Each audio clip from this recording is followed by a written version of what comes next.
Всем привет! Сегодня я буду готовить шарлотку, но не совсем, наверное, обычную. Классическая шарлотка найдет с яблоками. Я буду делать ее не с яблоками, а с бананами. В остальном все то же самое, все те же ингредиенты. Это по-прежнему такой достаточно простой пирог, но при этом он вкусный и немножко необычный такой вкус получается. Но если приготовить, я думаю, оцените, понравится. Что нам понадобится? Стакан сахара.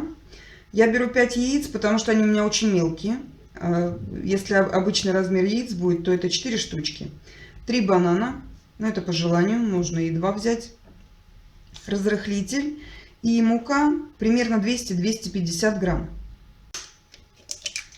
В первую очередь разбиваем яйца. К яйцам добавляем стакан сахара. И теперь нам все это нужно тщательно взбить. Взбивать нужно обязательно на максимальной скорости.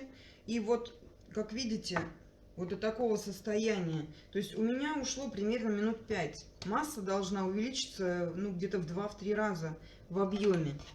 Чем лучше вы взобьете яйца с сахаром, тем пышнее и нежнее у вас пирог получится. Поэтому не поленитесь, подольше повзбивайте.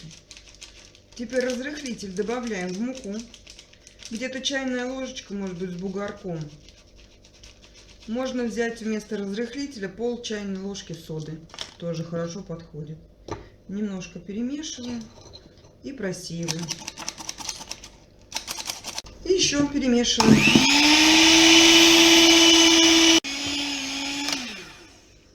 Вот такое тесто у нас должно получиться. То есть оно достаточно густое, но хорошо тянется.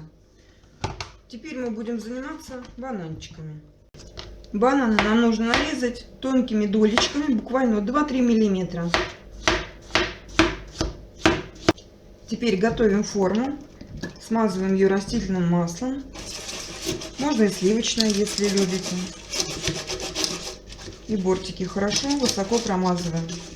Духовку включаем заранее до 180 градусов.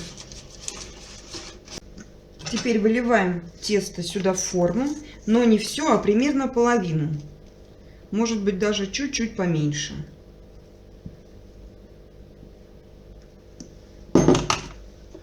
Немножко разравниваем. И бананчики выкладываем.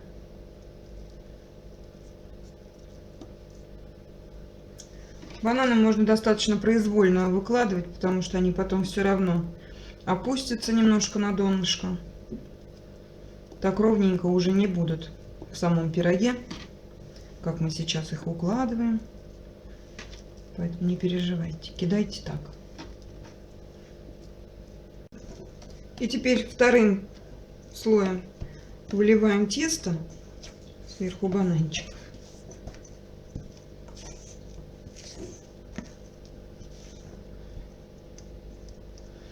Все, и также немножечко разравниваем. Помогаем ему немножко растечься.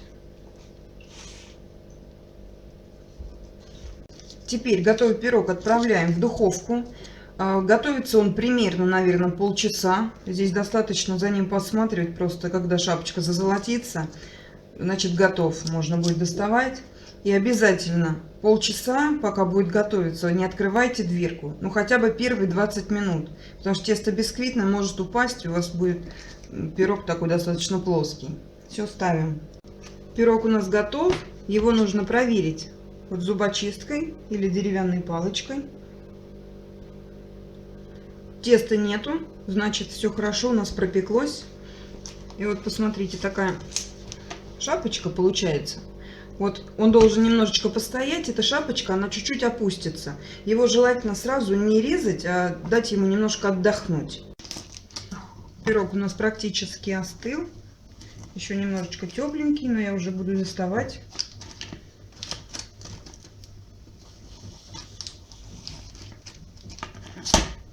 Вот такой он хороший получается, высокий. Думаю, видно. Видите, какой пышный прям высокий бисквит. Отрежу кусочек, показать в разрезе.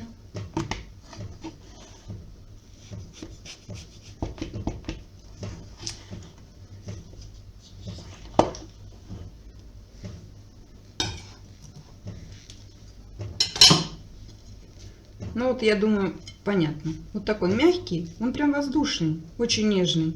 И плюс бананчики, они дают такой привкус немножко, ну, наверное, на крем похоже. Но очень вкусно. Я думаю, если приготовите, тоже все понравится. Всем спасибо, приятного аппетита. Пока-пока.